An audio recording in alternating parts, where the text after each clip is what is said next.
Assalamualaikum warahmatullahi wabarakatuh. Pak Yulizar makan es blewah. Balik lagi di Bekisah, bincang seru dan kreatif seputar hukum dan HAM. Kali ini kita kedatangan sosok inspiratif dan yang paling ngerti banget nih tentang hak asasi manusia, khususnya di Bangka Belitung. Siapa lagi kalau bukan Pak Herman dan Pak Yulizar. Yeay! Silakan Bapak, boleh diperkenalkan dirinya masing-masing. Assalamualaikum warahmatullahi wabarakatuh. Waalaikumsalam warahmatullahi wabarakatuh. Nama saya Suherman. Saat ini saya sebagai Kepala Bidang Hak Asasi Manusia pada Kantor Wilayah Kementerian Hukum dan HAM Kepulauan Bangka Belitung. Di sini tusi sehari-harinya seperti apa, Pak? Adapun tusi kami selaku Kepala Bidang HAM, yang pertama adalah melakukan pengendalian dan evaluasi terhadap kegiatan-kegiatan yang akan kami laksanakan. Yang kedua, terkait dengan pelaksanaan tugas teknis seperti pengadaan kegiatan kriteria Kabupaten Kota Peduli HAM, kegiatan aksi HAM, kegiatan evaluasi perda dari perspektif HAM, kemudian kegiatan Stranas Bisnis dan HAM, dan kegiatan terkait dengan diseminasi HAM dan penguatan HAM. Oke. Baik, izin Pak Kabid. Untuk selanjutnya Pak Kasubit, boleh diperkenalkan sedikit tentang dirinya? Baik, Assalamualaikum warahmatullahi wabarakatuh. Waalaikumsalam. Nama saya Yulizar Jaya. Sekarang menjabat Kasubit Pemajuan HAM. Saya mendampingin Pak Suherman. Selama ini kami mengawal HAM di Provinsi Kepulauan Bangka Belitung. Terima kasih. Baik. Terima kasih Pak Kabid dan Pak Kasubit. Ngomong-ngomong, sebentar lagi kan tanggal 10 Desember ya, kalau nggak salah tuh ada Hari HAM sedunia. Nah, kami tuh di sini mau mencoba mengulik sedikit. Kita mau share juga nih ke seperadik-seperadik yang nonton podcast ini tentang HAM. Terutama saya pernah dengar tentang P5HAM. Apa sih P5HAM tuh, singkatan dari apa? Kemudian kenapa sih perlu lahir P5HAM? Boleh Pak di-share ke teman-teman yang nonton? Oke. Terima kasih Ibu Koi. Mungkin kami akan coba mengapa itu lahirnya P5HAM. Bahwa hak asasi manusia merupakan diawasi oleh negara melalui beberapa tahapan yang disebut dengan 3 tahapan. Yang pertama adalah melalui tahapan obligation to respect atau hak untuk menghormati. Kedua, obligation of to protect, yaitu hak untuk melindungi. Kemudian yang ketiga terakhir adalah obligation to fulfill, adalah hak untuk memenuhi. Jadi dari ketiga hak tersebut lahirlah apa yang disebut dengan P5HAM.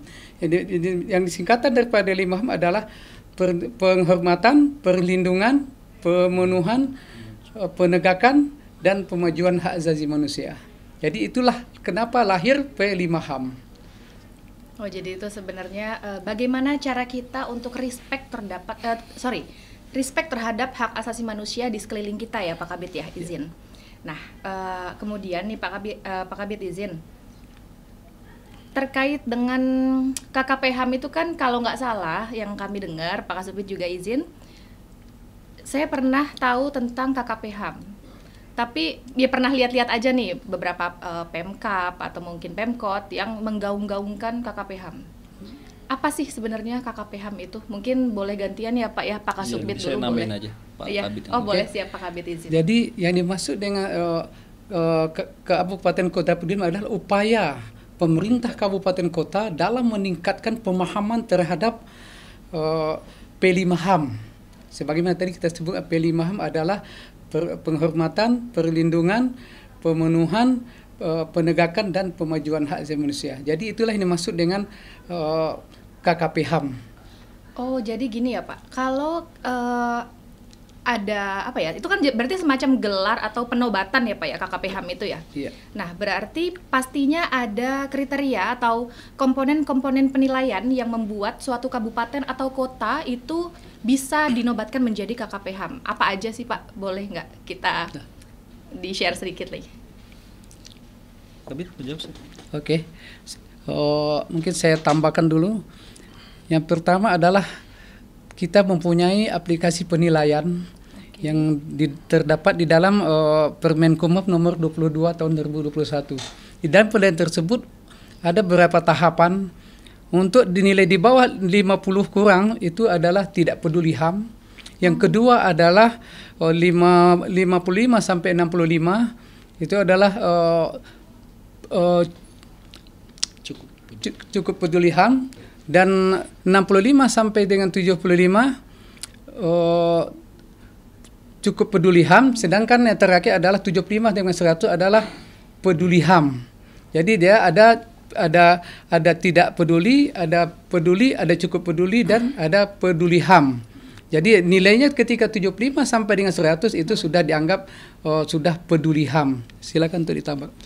Baik Pak Koi, jadi selain yang ditambahkan Pak Kabit tadi, memang di situ banyak kriteria-kriterianya. Salah satunya terkait penyebaran guru. Kalau dari kesehatannya nanti terkait sebaran dokter di suatu daerah gitu.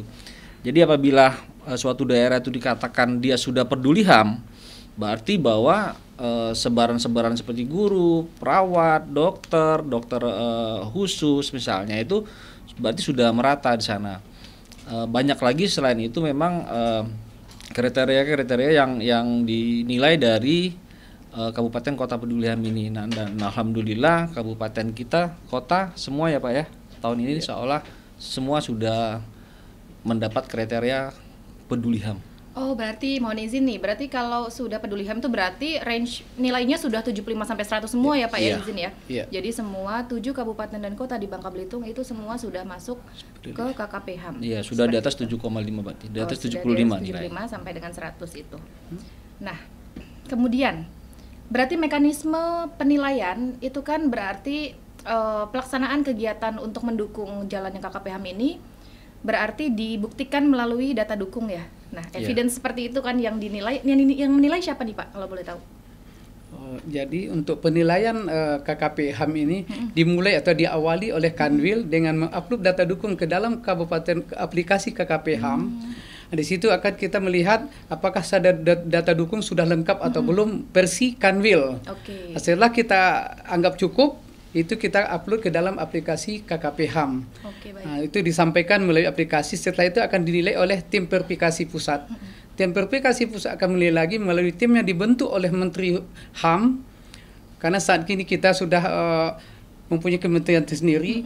Nah, sehingga kemarin dinilai oleh Menteri HAM. Nah, dibentuklah tim di sana terdiri dari pejabat di Kementerian HAM, kemudian pejabat unit eselon 1-nya, kemudian akademisi, dan kemudian praktisi. Jadi ada beberapa yang menilai di dalam di dalam kabupaten kota Belitung, tidak hanya dilakukan oleh Kementerian HAM. Baik, berarti berbagai unsur ya Pak ya, dari akademisi juga, kemudian ya memang dari internal yang mengurusi HAM. Mungkin kalau di sini nanti Kementerian HAM ya Pak ya, karena memang sedang transisi ini ya Pak ya, izin. Nah, kalau tadi kan kriterianya sudah di-share. Nah, kemudian pastinya kabupaten kota juga sudah tahu ya Pak ya, elemen-elemen apa yang dinilai, karena mereka punya user masing-masing gitu Pak ya, setiap kabupaten kota gitu ya. Iya, jadi di tiap-tiap kabupaten kota itu mereka mempunyai operator Mbak. Jadi mereka yang mengumpulkan datanya, kemudian data itu dikirimkan ke kantor wilayah. Setelah nyampe di kantor wilayah, seperti kata Pak Kabit tadi, kami akan periksa terlebih dahulu. Apabila memang masih ada yang kurang, kami akan kembalikan lagi dan kita mintakan data dukung yang lebih lengkap gitu. Nah, setelah nanti data dukung itu kita nilai sudah lengkap, baru kita kirimkan melalui aplikasinya. Gini ya Pak ya, izin. Tadi kan Bapak udah cerita kalau semua kabupaten dan kota di Bangka Belitung ini sudah mendapat semacam predikat KKP HAM. Nah, apa sih kisi-kisi tips and trick yang sudah dilakukan sama bidang HAM Kanwil Babel yang mana bisa membuat semua kabupaten kota di Bangka Belitung ini mendapat predikat peduli HAM gitu? Gimana cara meningkatkan, yang pasti sebenarnya bukan meningkatkan ya, mempertahankan dan mungkin meningkatkan, kalau secara nilai mungkin masih mau ditingkatkan gitu. Gimana Pak tips and triknya? Apa yang selama ini upaya-upaya yang dilakukan gitu? Ini berawal dari seorang Kakanwil kita yang memang putra daerah. Beliau sangat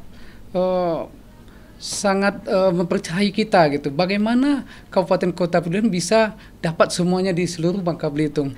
Jadi atas arahan dan saran beliau lah kami melakukan pendampingan, disebut pendampingan gitu. Dengan pendampingan ini nanti kita akan mengundang semua OPD di suatu kabupaten kota akan ditempatkan di sekda. Setelah itu kita akan melakukan pembahasan terkait dengan lampiran daripada KKP HAM ini.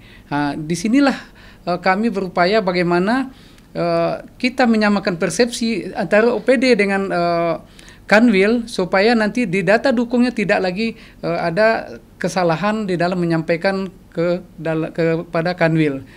Selanjutnya. Jadi intinya gini Mbak Oy, kita itu alhamdulillah karena selama ini koordinasi kita ke kabupaten kota itu sangat baik. Teman-teman di daerah, khususnya di kabupaten dan kota itu sangat mensupport. Jadi memang mereka juga peduli dengan kabupaten kotanya sendiri masing-masing. Jadi mereka antusias terhadap penghargaan ini, walaupun itu memang sebenarnya yang dari penghargaan itu kita yang memberikan.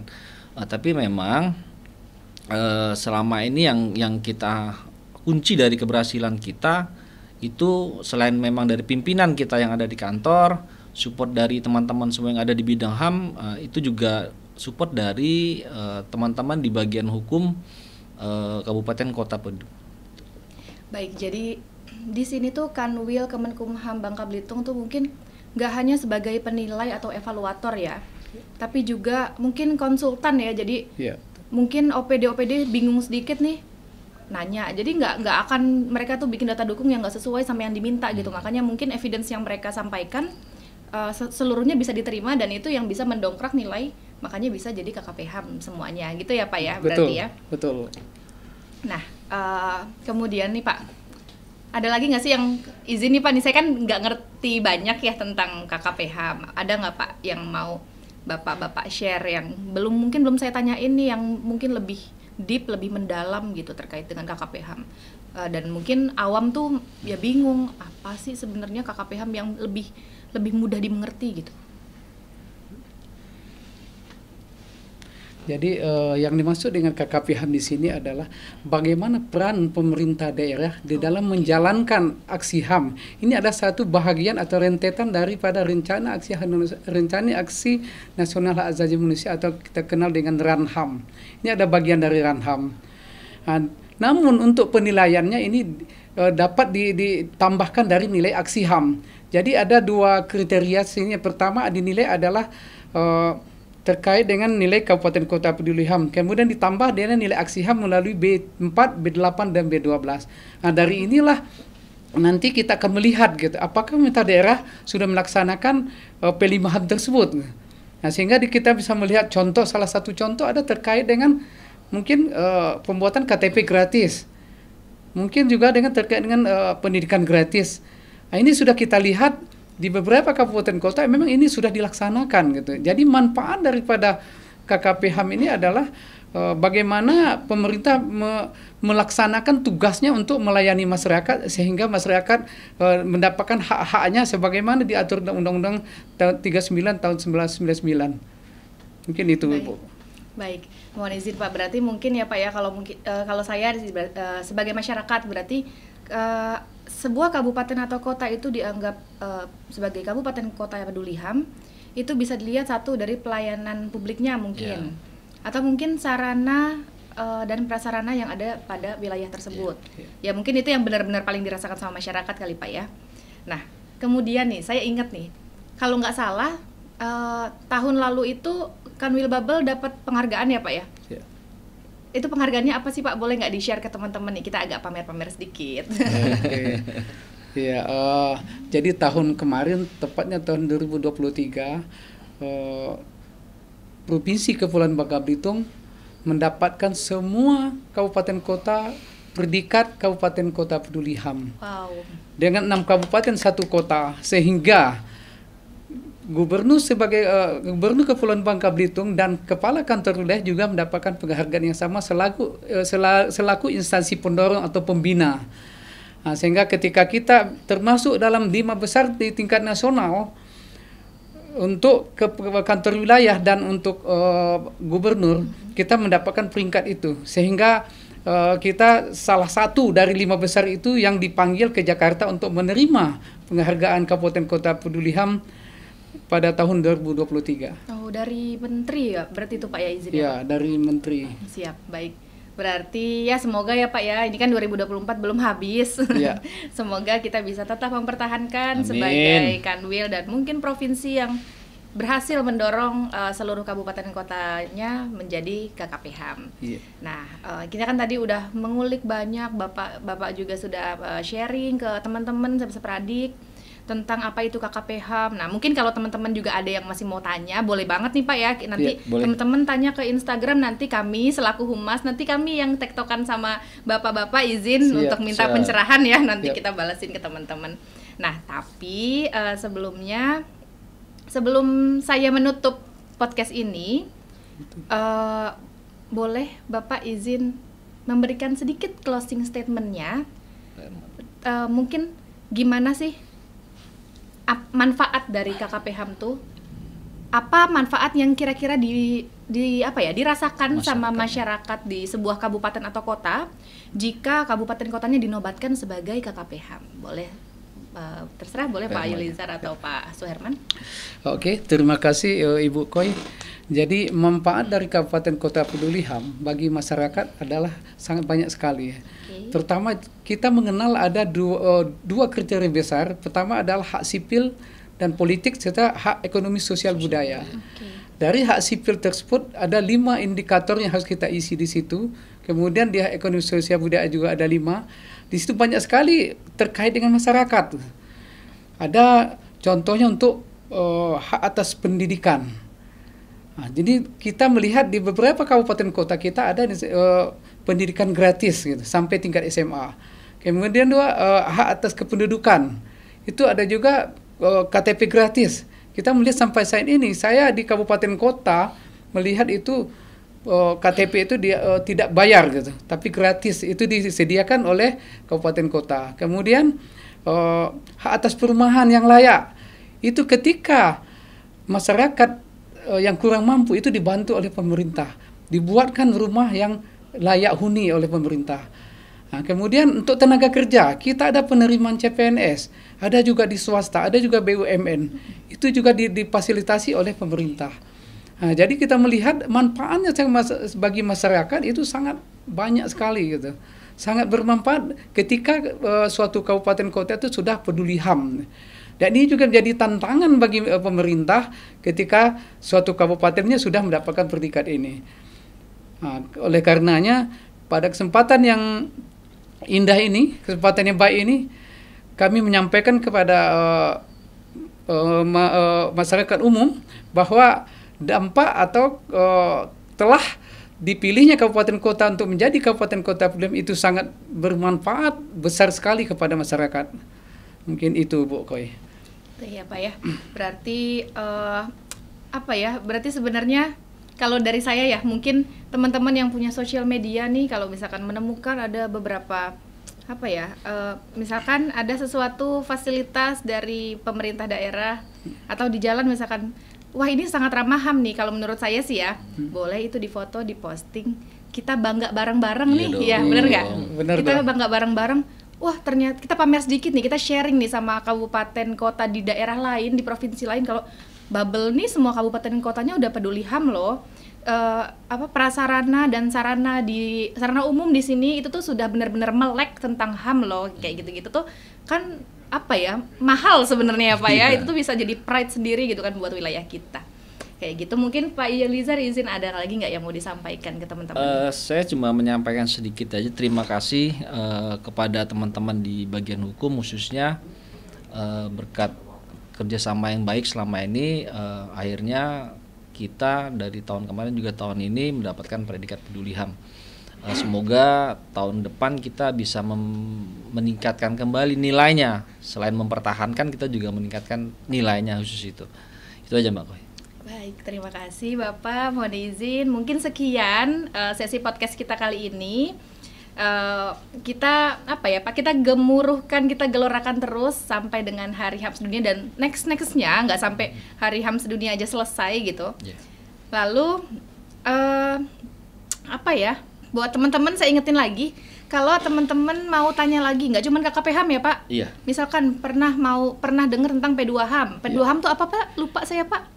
Pelayanan publik berbasis HAM. Pelayanan publik berbasis HAM ya. Itu berarti dilakukannya sama nggak cuma negeri berarti, nggak cuma pemerintah? Iya, semua instansi atau lembaga, baik itu pemerintah maupun swasta. Oh baik, siap. Nah tentang itu, misalkan P2 HAM, tadi KKP HAM, kemudian yang lain-lain yang terkait dengan HAM, itu bisa langsung tanya-tanya ke kita, baik lewat sosial media manapun Pak Izin.